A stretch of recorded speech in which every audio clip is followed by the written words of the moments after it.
डर से मृत्यु कैसे होती? डर लग जाए तो मृत्यु हो जाएगी, डरने से ही रोग ना हो तब भी मर जाए, और निडर रहोगे तो वो मृत्यु भी टल जाए। उसको भी लगा किसी के पास हम आए हैं जो हमारी कदर नहीं करता, ज्यादा मानदान करोगे तो चपक लेगा वो। इसलिए भयभीत जीव को ही मरना पड़ता है।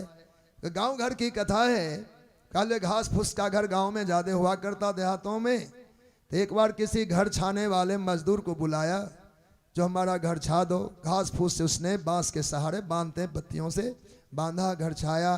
तो घास पात में कई बार सांप जो है घर बना लेता है, तो घास को बिछाया, बांस के पट्टियां कसी, और जब उसको रस्सी से बांधा तो उस समय कोई सांप भी बंध गया। सांप घास में होगा, बंध गया तो उसने उसको डस लिया तो सोचा खर पतवार का काम करते हैं, कोई तिनका चुभ गया होगा, इतना ही माना तिनका चुभा होगा। और उसने इस बात का ध्यान नहीं दिया कि सांप खा लिया है, कुछ भी नहीं हुआ। घर छो दिया, घर गया, जीता रहा।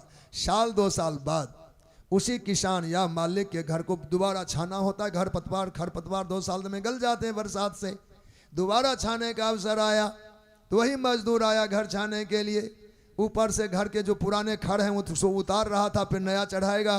तो जहां दांती से उसको काटा रस्सी को, तो वहां सांप का केचुल दिखा। कहां? जहां तिनके चूहे थे, जहां उसको लगा तिनका चूहा। 2 साल बाद उसी पॉइंट पर दिखता क्या है? सांप का केचुल है। अरे ये तो सांप है। तो फिर 2 साल पहले जो हमको चुभा था कुछ यहाँ, वो तिनका ना होकर के सांप खाया था। इतना मन में आया, मूर्छा खाया, लुढ़क के धरती पर गिरा और प्राण उसी पल में निकल गया। बोलो भक्त वत्सल भगवान की।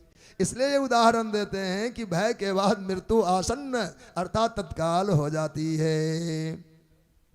सज्जनों, आज जब जीव का मृत्यु हो जाए तो मृत्यु इतना पवित्र हमारा नहीं है कि कुछ ना हो, इसके लिए कुछ यातना तो है ही। कर्म ऐसा, चूंकि मिलावट का जगत है, विधि प्रपंच गुण अवगुण साना, ये संसार 24 कैरेट से बन ही नहीं पाया। बनाना चाहा भगवान ब्रह्मा ने, मिलावट की दुनिया बनाने की नियत नहीं थी, पर कितना कोशिश कर लिया पर बन न पाया, थोड़ा खोट डाला। 22 कैरेट 18 20 देखते हो ना कितने सोने के दर्जे हैं। ऐसे 24 कैरेट सोने से गहने गढ़े नहीं जाते।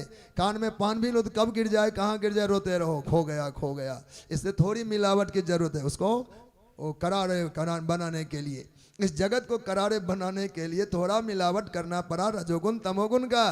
तो मिलावट की वजह से ये संसार निश्चित ही मिलावट का खोट तो निकलेगा ना।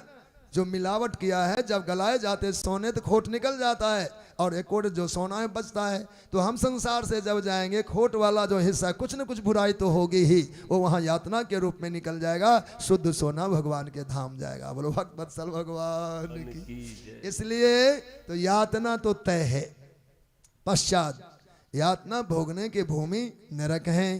तो नरक का निर्माण भगवान ने किया।